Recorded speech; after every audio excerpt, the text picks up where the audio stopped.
welcome to The Acorn, the podcast that drops a little bit of psychoeducation so you can gain a better understanding of the therapy world and yourself.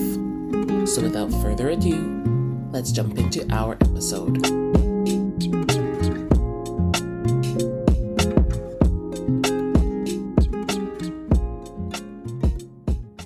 Hello and welcome to Season 3, Episode 2 of The Acorn. Today we're going to be talking about self-compassion versus self-improvement, and do you need both? So at the start of the new year, many of us feel pressure to improve, to be better, to do more, to fix what's not working. And while growth can be healthy, there's an important question that we don't ask often enough. How are we actually treating ourselves while we're trying to change? That's where the difference between self-improvement and self-compassion really matters.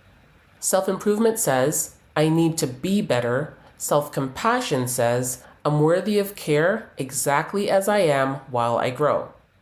A lot of people think self-compassion means letting yourself off the hook. But from a therapist's perspective, the opposite is actually true.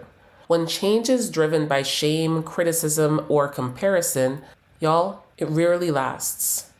When change is supported by understanding and kindness, it is far more sustainable.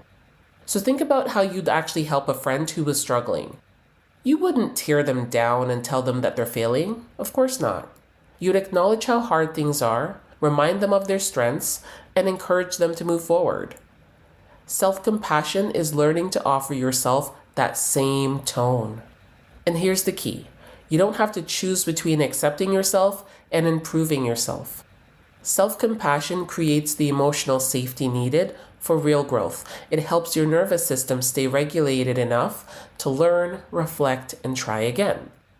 So as you move into this new year, instead of asking, what's wrong with me that needs fixing?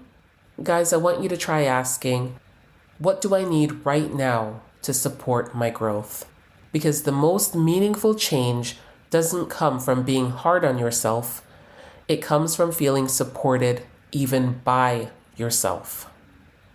I hope that you found this post helpful, and I hope that you also take some time today to pause, breathe, hope, and heal. Take care.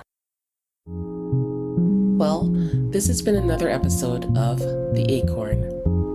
Remember, the content in these podcast episodes are for educational, informational, and entertainment purposes only.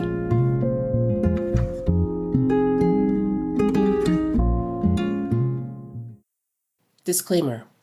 Anything said in this podcast should not be considered as treatment, professional consultation, advice, clinical instruction or assessment, or any other mental health replacement. Listening to this podcast does not create a therapist-client relationship between you and the podcast host. Always seek the advice of your own mental health provider regarding any questions or concerns you may have about your mental health needs. Also, if you need immediate help, contact your mental health provider or call 911. Take care.